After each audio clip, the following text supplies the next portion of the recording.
Hello student, welcome to my YouTube channel. Student, इस video में हम क्लास 10th मैथ की एक्सरसाइज 8.1 का क्वेश्चन नंबर 9 सॉल्व करेंगे। क्वेश्चन है, in triangle A B C right angle at B if tan equal to 1/√3 find the value of. Means triangle A B C में right angle किस पर है? B पर है। और अगर टेन ए की वैल्यू कितनी 1/√3 दी है तो हमें वैल्यू फाइंड करनी है। फर्स्ट वाले पार्ट में साइन ए कॉस सी प्लस कॉस ए साइन सी, फिर सेकेंड पार्ट में cos A cos C minus sign A sign सी की हमें वैल्यू फाइंड करनी है। तो चलो स्टूडेंट, इसे हम सॉल्व करते हैं। तो सबसे पहले तो हम यहाँ पर एक ये ट्राइंगल बनाएंगे, कौन सा? ए बी सी, और जिसमें राइट एंगल किस पर होगा? बी पर होगा। ठीक है। अब जैसे हमने यहाँ पर लिखा इन ट्राइंगल ए बी सी। अब ट्राइंगल ए बी सी में एंगल बी पर क्या है? राइट एंगल है। मीन्स जो एंगल बी है वो कितना है? 90 डिग्री का है। ठीक है। अब इसके बाद में उन्होंने क्वेश्चन में केवल क्या दिया है? Tan A equal to 1/√3। तो हमने भाई यहाँ पर ये लिख दिया टेन ए इक्वल टू 1/√3। ठीक है। अब बच्चों देखो, टेन ए के इक्वल में क्या होता है? तो हमने ये फॉर्मूला लिखा, कौन सा? पंडित बद्री प्रसाद वाला। तो यहाँ पर ये लिख लिया, यहाँ लिख देता हूँ मैं, पंडित बद्री प्रसाद अपॉन हर हर बोले। ठीक है। पी से परपेंडिकुलर, बी से बेस और एस से हाइपोटेनस। अब पहला कॉलम रहता है पहला साइन, फिर कॉस, फिर टेन, फिर नीचे से कॉसेक, सेक और कॉट। ठीक है। तो देखो इसमें क्या दिया? 10। तो साइन कॉस टेन, टेन यहाँ पर आएगा। मीन्स ये क्या हो जाएगा? P upon B, means perpendicular upon base. तो हमने यहाँ पर ये लिख दिया परपेंडिकुलर अपॉन बेस, और इक्वल में कितना है? 1/√3। ठीक है। अब देखो इसमें परपेंडिकुलर क्या होगी? तो जैसे कि एंगल आपका किस पर है? ए पर है। मीन्स थीटा यहाँ पर है, तो थीटा के हमेशा सामने जो है, सामने वाली लाइन रहेगी परपेंडिकुलर। ठीक है। ये वाली बेस और ये हाइपोटेनस। तो देखो पी कितना है? 1। तो मीन्स ये जो परपेंडिकुलर है कौन सी? ये वाली साइड। तो ये हो जाएगी कितनी? 1। फिर बेस कितनी है? √3। तो यहाँ पर ये हो जाएगा √3। ठीक है। अब यहाँ पर हम थोड़ा ऐसा और लिख लेते हैं, जैसे परपेंडिकुलर क्या हुआ? ये बी सी। तो हमने यहाँ पर ये लिख दिया बी सी, और बेस ये अब क्या हो गई? A B. तो हमने यहाँ पर ये लिख दी ए बी। ठीक है। और इसके इक्वल में कितना लिख दिया? 1/√3। अब इसके बाद में हमने यहाँ पर ऐसे लिख देंगे, दिस एम्प्लॉय बी सी के इक्वल में हो जाएगा 1, और ए बी के इक्वल में कितना हो जाएगा? ये √3। अब क्या बचा? ए सी बचा हमारे पास। ए सी हमको फाइंड करना है, तो हम किससे सॉल्व करेंगे? इसे पाइथागोरस थ्योरम से। तो हमने यहाँ पर ये लिखा बाय पाइथागोरस थ्योरम। ठीक है। अब पाइथागोरस थ्योरम क्या रहती है?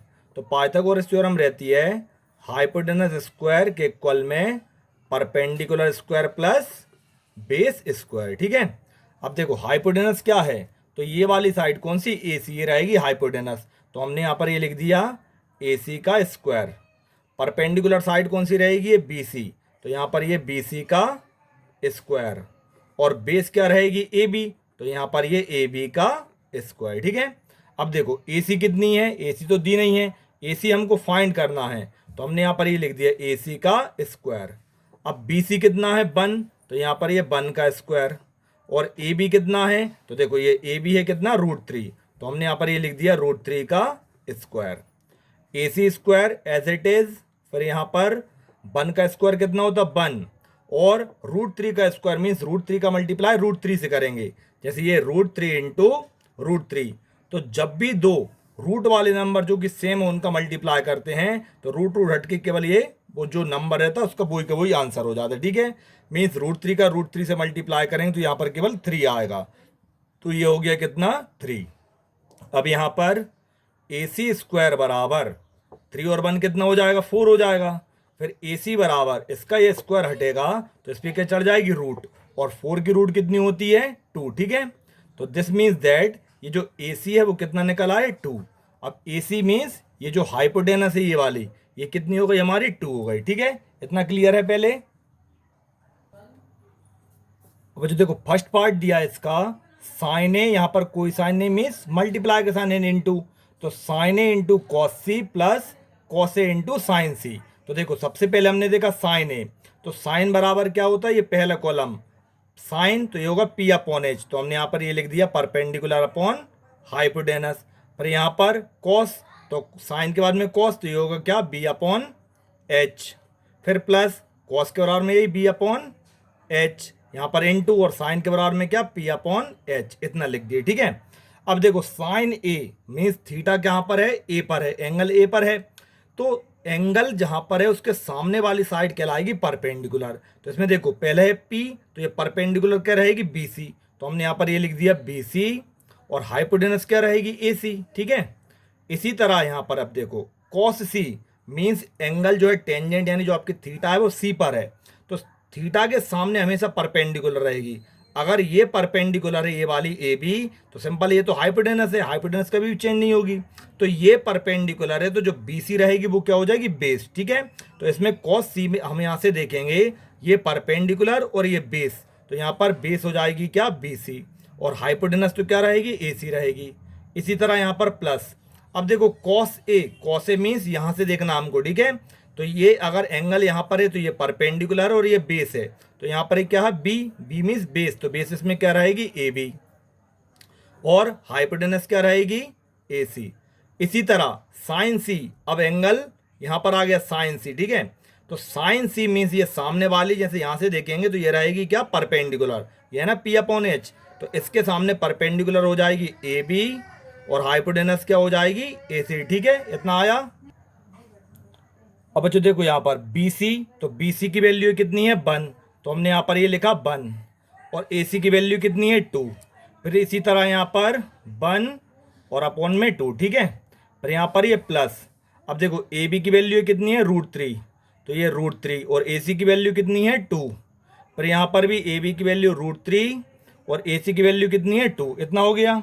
अब यहाँ पर हमने इनका मल्टीप्लाई किया, देखो 1 1 ज़ा 1 और 2 2 ज़ा 4।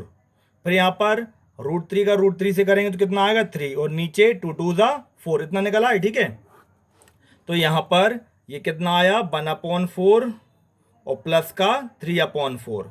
अब देखो नीचे के नंबर सेम है, जब नीचे के नंबर सेम होते हैं उसके लिए हम एक बार लिख देते हैं, और यहाँ पर ये क्या बचेगा ऊपर का 1 + 3, तो इन दोनों को हमने जोड़ा, ये कितना आया 4, और अपॉन में भी 4, 4 से 4 कैंसिल, कितने बार में 1 बार में, तो जो पहला वाला पार्ट है उसका आंसर कितना निकल आएगा 1। ठीक है, चलो अब देखते हैं इसका हम सेकंड पार्ट। अब बच्चों देखो सेकंड पार्ट है cos A into cos C minus sign A into sine C.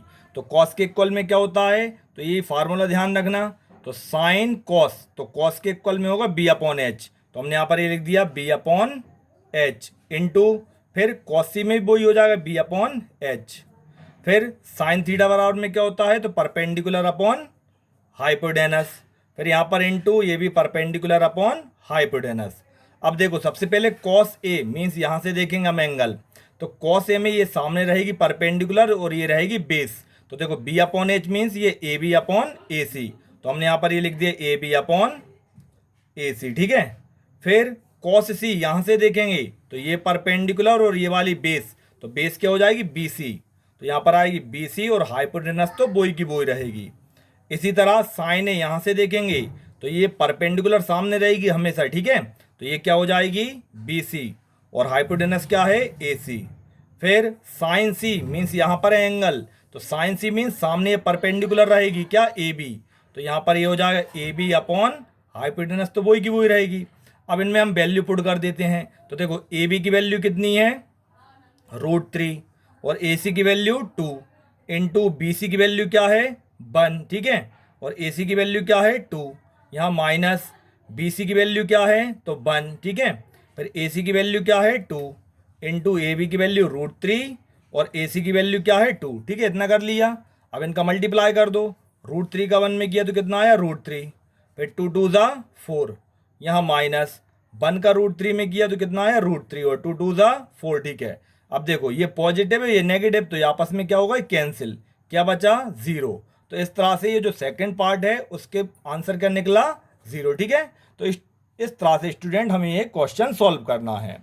तो स्टूडेंट अगर वीडियो पसंद आई हो तो इसे लाइक करना, शेयर करना और मेरे चैनल के लिए सब्सक्राइब जरूर करना, और डिस्क्रिप्शन बॉक्स में इसी एक्सरसाइज के और वीडियो की भी लिंक दी गई है, तो उन्हें वहाँ से आप ध्यान से देखना। Thank you.